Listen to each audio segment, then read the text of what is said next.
Kevin Hunter here on the Business Forum show. In studio with me is my co-host Amy Nelson and our guest today, Jesse Kibort. Welcome to the show. Thank you. So, Jesse, start us off by explaining exactly what you do. Well, I am a business litigator in the Twin Cities, and my firm does everything from business startups to dissolution and any sort of litigation in between. But in the last couple of years, I've focused my practice on mortgage defense, modification, and foreclosure defense. Okay. So what specifically is, when you're talking about mortgage foreclosure and mortgage defense, talk specifically about what that means. Well, over the last, I would say, 6 years, we've seen a uptick in the number of foreclosures.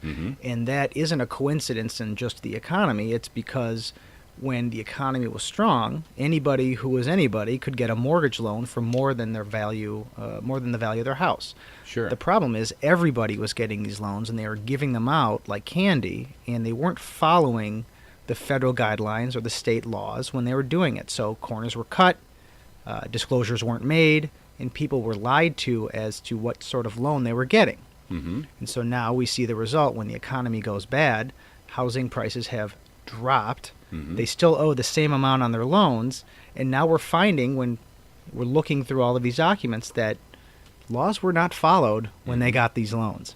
You know what's interesting is I was involved in a home building company back in the middle 2000s area, and I actually remember having a conversation with a banker telling me one time, based on the value of the houses that we were building, what they would appraise for when they were done, he essentially said, Kevin, as long as somebody can fog a mirror, we can finance them. Right. When you start thinking about that attitude, I'm going, really?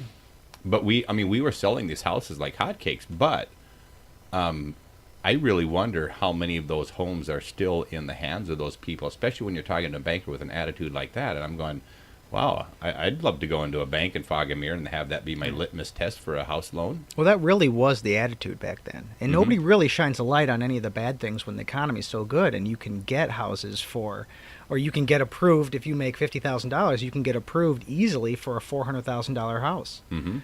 Does that make sense? No.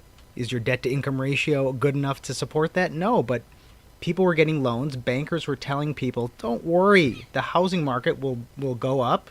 Your house will appraise for more than it is now, and bank on appreciation. It's a great investment.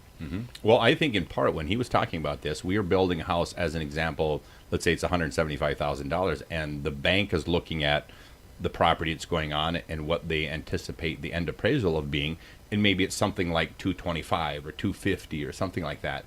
And so when he was using this or making this comment that as long as they could fog a mirror, he's really talking about the end value. But as we started to see the house market go the other way, there's a real chance that this $175,000 house he's thinking would be worth $225 actually becomes some number even less than the $175. Right. And therein comes the problem when somebody no longer can make the payments, and the bank is holding a house that's worth less than the loan is. Right.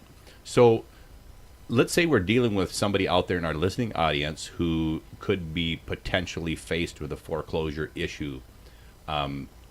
Really, at what point should they be getting somebody like you involved? Is it more important very early in the process, or when is it? That's a great question, because I get that all the time. When should I come and see you? I always tell my clients or potential clients, anybody who calls me, the earlier the better. Whether you've missed a payment, whether you've missed 6 months of payments, whether you're in foreclosure or you're about to miss a payment, let's just talk strategy. Let's see what's going on in your loan and see if there is something there that we can help you with. The earlier the better. Is there ever a time that it's too late? When you're out of your house, typically people don't like to come in and seek my help. But I would say up until that point, it's never too late. We could always attempt to help you.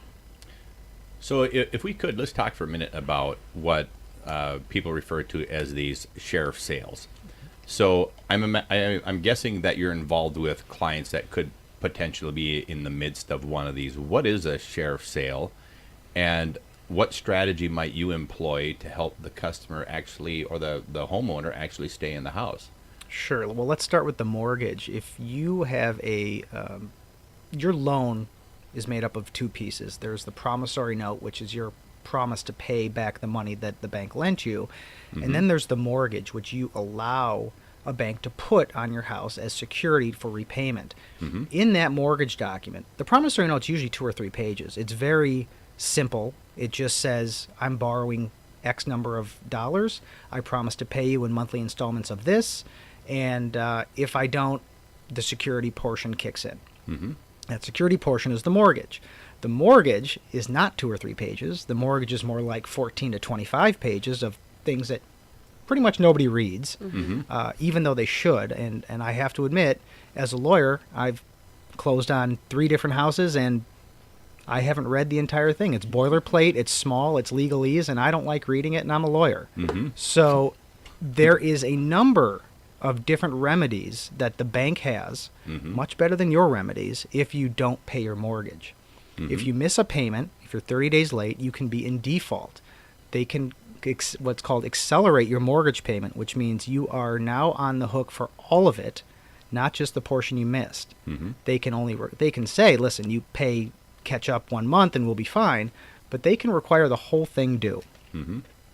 It also allows them, if you're enough many payments behind, to not only accelerate but start a foreclosure sale. They have to do many things first. They have to give you notice of default. They have to allow you to cure, but they can turn it over to an attorney in Minnesota to start foreclosure. Now, what happens is you are served with a notice of foreclosure sale, which happens usually 6 to 8 weeks after your notice. And after that, the house is sold usually to the bank that lent the money to you, and they own it now, subject to your right of redemption. And after that right of redemption passes, you no longer have any interest in your house. Is there ever, and maybe the answer to this question is pretty obvious, but once somebody gets to a point where they're actually out of the home and has gone through all of these steps that you've just described, is there any chance, I mean, does it ever happen that that person ends up back in that home at some point down the road? I would say that it's very rare, but Minnesota law does supply you with that sort of relief. There is a state statute under Minnesota Statute 580, not that that really matters, but that allows you to right. I'll send it to you. Okay. That allows you to void or set aside a sheriff's sale if it was done improperly. So yes, have I ever done that with a client? No, because typically clients lose interest after they're out of the house, or they don't come to me for help after they're out of the house. But Minnesota law does provide you with what's called a motion to set aside a sheriff's sale. Very nice. I can tell that you're chomping at the bit with a question. Amy, go ahead. Well, I think, obviously these people are in lots of dire situations, and so I think part of your job is to make them feel comfortable, as well as to try to help them get through a tragic situation that they're going through. How do you deal with clients that potentially are angry, right? Because now they've lost this, or they've been in this situation, or feel like someone set them up, and why didn't they do that? Do you ever talk about like what responsibility do you have in this, as a client with them, or do you try to just really stick to the facts and get them out of their deal?